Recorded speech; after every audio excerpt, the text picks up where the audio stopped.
네, ETF는 윤 선생 ETF 교실과 함께 하시죠. 오늘도 윤재용 연구위원 함께합니다. 안녕하세요. 안녕하세요. 네, 안녕하세요. 자, 오늘 저희 또 주간 이슈 한 가지 잡아오셨어요. 어떤 주제인지 화면으로 주제부터 확인해보고 이야기하도록 하죠.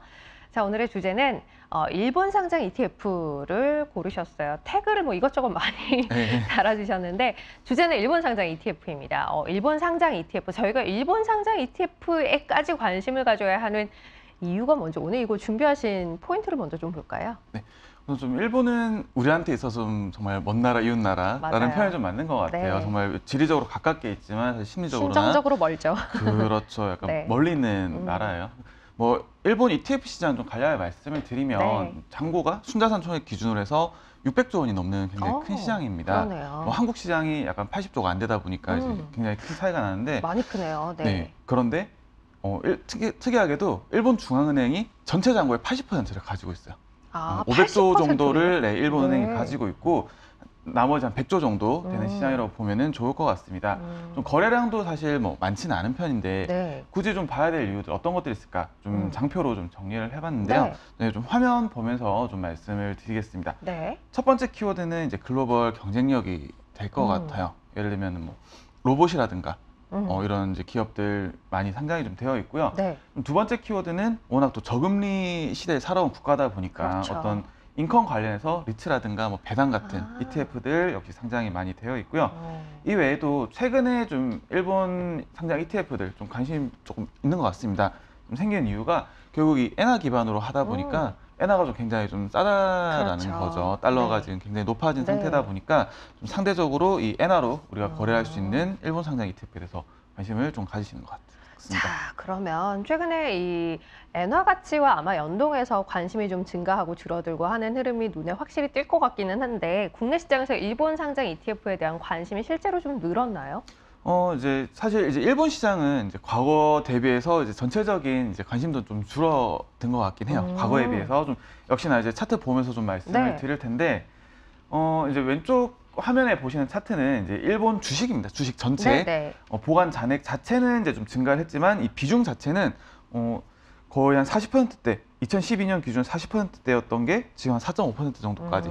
그래서 이제 일본 주식 자체도 이제 늘어나긴 했지만 이제 미국이라든가 중국이 이제 훨씬 빠르게 늘어났다라는 거죠. 그래서 상대적으로 조금 네. 이제 소외가 됐다라는 거고, 대신에 이제 워낙 엔화라든가 이런 것들 워낙 빠지다 보니까 여기 지금 오른쪽에 있는 차트는 한국에 상장되어 있는 일본 니케이 225 지수 추종 네. ETF입니다.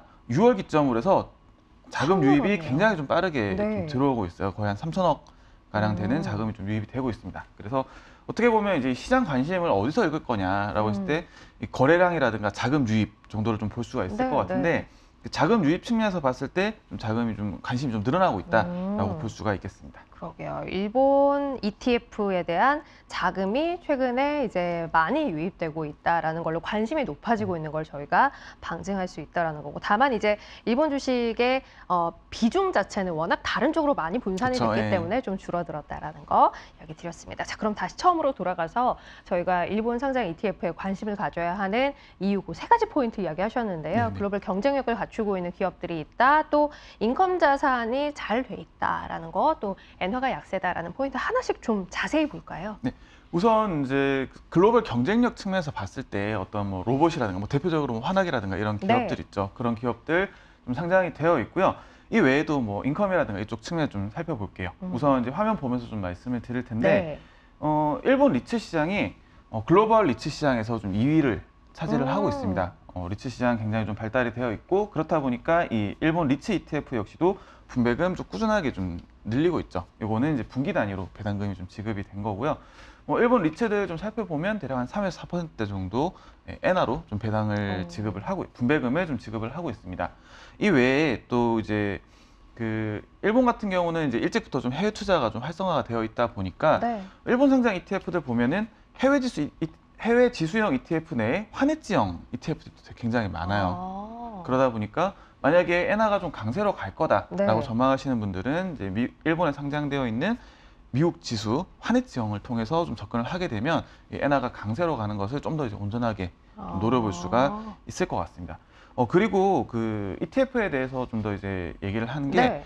일본 같은 경우는 사실 이제 어떤 뭐 정서라든가 그런 문제도 있지만 최소 필요 금액이 좀 굉장히 커요.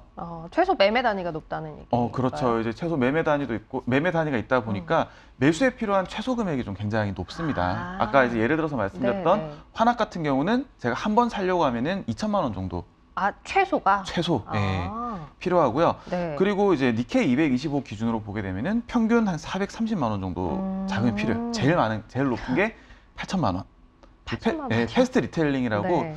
미국, 일본의 소매 기업인데 한 주당 가격은 80만 원이에요. 그런데 네. 최소 매수 수량이 100주입니다. 그런데 수량 자체도 크고. 그렇죠. 네, 네. 그런데 이제 ETF를 통해서 접근을 하게 되면은 뭐 평균적으로는 한 24만 원 정도. 이게 가격으로 메리트가 있는 거네요. 그렇죠. 네, 이제 우리가 이제 좀 더 이제 손쉽게 다가갈 수 있다라는 측면에서 좀 말씀을 드릴 수가 있을 것 같아요. 자, 그러면 이제 어떤 ETF들이 있고 우리가 조금 관심을 갖고 봐야 할 것들은 어떤 ETF들일까? 뭐 그에 대한 구체적인 이야기들을 좀 해봐야 할 것 같은데요. 소개해 주실 만한 것들 오늘 좀 골라오셨죠? 네. 앞에서 말씀드렸던 그런 포인트들 그리고 어떤 유동성이라든가 이런 것들 감안해서 한 5개 정도 네. ETF를 좀 골라봤어요. 그래서 화면 보면서 좀 말씀을 드릴 텐데 이제 티커로 종목 번호죠. 이제 1306이라는 티커를 가진 ETF는 네. 일본 토픽스 지수를 추종한 ETF입니다. 일부에 상장되어 있는 주식 전반을 편입하고 있는 ETF고요. 네.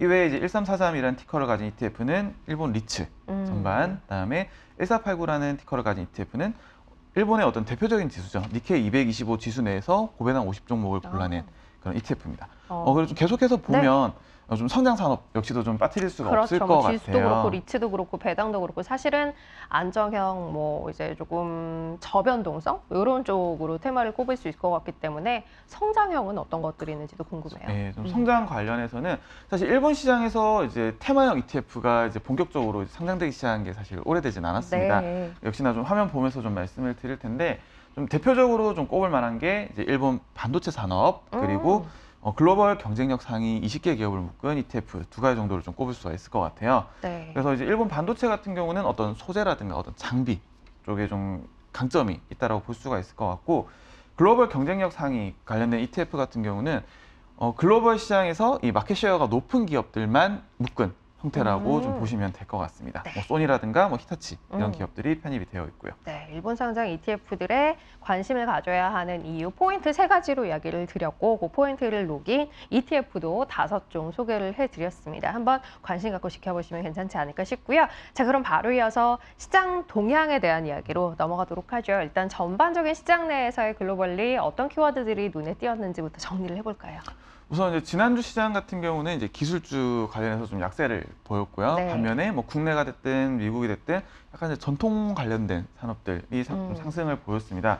국내 같은 경우는 이제 뒤에 또 말씀드리겠지만 네. 어떤 중공업이라든가 뭐 수소, 건설 관련된 기업들이 좀 강세를 보였고 이 전체적으로는 좀 우라늄 그리고 뭐 에너지 산업 관련된 네. ETF들 좀 상승 보였습니다. 반면에 그 BDI 지수가 좀 계속해서 좀 하락을 하고 있어요. 그 네. 예전에 한번 계속 올랐다 내렸다 반복하면서 좀 맞아요. 빠지고 있다라는 얘기를 했었었는데 지금 6주 연속 좀 하락을 하고 있습니다. 좀 전반적인 길어지네요. 경기 둔화 우려를 좀 반영을 좀 하고 있다라고 해석을 할 수가 있겠습니다. 네, 자 그러면 이제 권역으로 나눠서 미국 그리고 우리나라 시장에 대한 이야기로 범위를 좁혀볼 텐데 일단 미국 시장 자금 동향은 어땠을까요? 우선 좀 자금 유입이 좀 계속해서 좀 축소되고 있긴 해요. 대신에 네. 지난주에는 대략 한 28억 달러 정도 좀 자금 유입이 있었고요. 대형 성장주에서 한 43억 달러 정도 좀 유출이 있었습니다. 빠졌어요. 네, 반면에 좀 가치주 쪽으로는 좀 자금이 유입되고 그래서 기술주에서 돈이 빠져서 좀 가치 쪽으로 좀 돈이 흘러가고 있었다라고 좀 해석을 할 수가 있겠습니다. 자, 그러면 그 안에서 어떤 것들이 움직였는지 일단은 상승의 키워드부터 확인해 볼까요? 네, 우선 상승 키워드 우라늄, 마리화나 중국 에너지 정도 꼽을 수가 있겠습니다. 역시나 화면 보면서 좀 말씀을 드릴 텐데 네.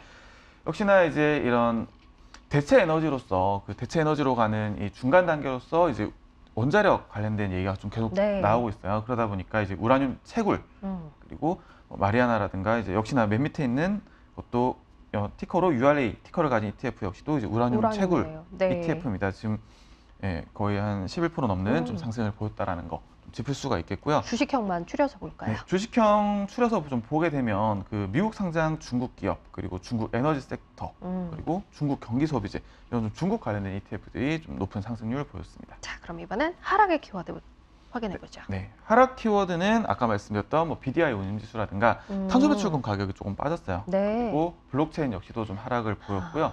좀 화면 보면서 좀 말씀을 드리면 BDI 운임지수가 14% 정도 하락을 했습니다. 6주 연속 하락하면서 지금 2020년 초반대 가격까지 좀 근접을 했어요.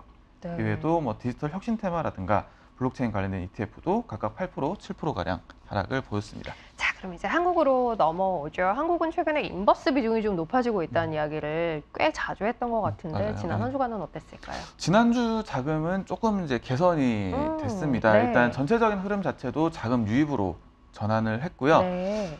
대략 한 297억 정도. 액수 자체는 좀 크진 않지만 네. 멀티에셋에 한 2천억 정도 자금 유입이 됐고 네. 이외에 뭐 원자재 인버스 쪽에 좀 한 1,200억 정도, 이외에 좀 글로벌 배당 성장 관련해서 300억 정도 좀 자금 유입이 있었습니다. 자, 그러면 이 안에서 어떤 것들이 올랐는지 키워드 중심으로 풀어볼까요? 네, 우선 상승 키워드 중공업, 농산업, 재생에너지 정도 좀 꼽을 수가 있을 것 같습니다. 좀 화면 보면서 좀 말씀을 드릴 텐데 네. 이제 미국 쪽 원유 관련된 기업들 좀 좋다 보니까 6.8% 정도로 가장 많이 올랐고요. 네, 네. 이외에 뭐 중공업이라든가 혹은 뭐 신재생 에너지 관련된 역시나 이제 우라늄 관련된 그런 원자력 관련된 것들이겠죠. 이외에 농산물 선물, 옥수수라든가 이런 ETF 역시도 한 5%대 정도 네. 상승을 보였습니다. 상품 관련된 것들이 거의 대부분을 그렇죠. 차지하고 네. 있네요. 자, 그러면 아래쪽에서는 하락의 키워드 확인해 볼까요? 우선 하락 키워드는 뭐 게임, 그리고 중국 테마 2차 전지 정도 꼽을 수가 있을 것 같아요. 역시나 좀 화면 보면서 말씀드릴 네. 텐데 물론 이제 하락률 상에는 조금 이제 올라와 있지는 않지만 지금 뭐 전반적으로 뭐 탄소 배출권이라든가 뭐 중국 반도체 산업 테마 이런 것들도 좀 하락을 했고요.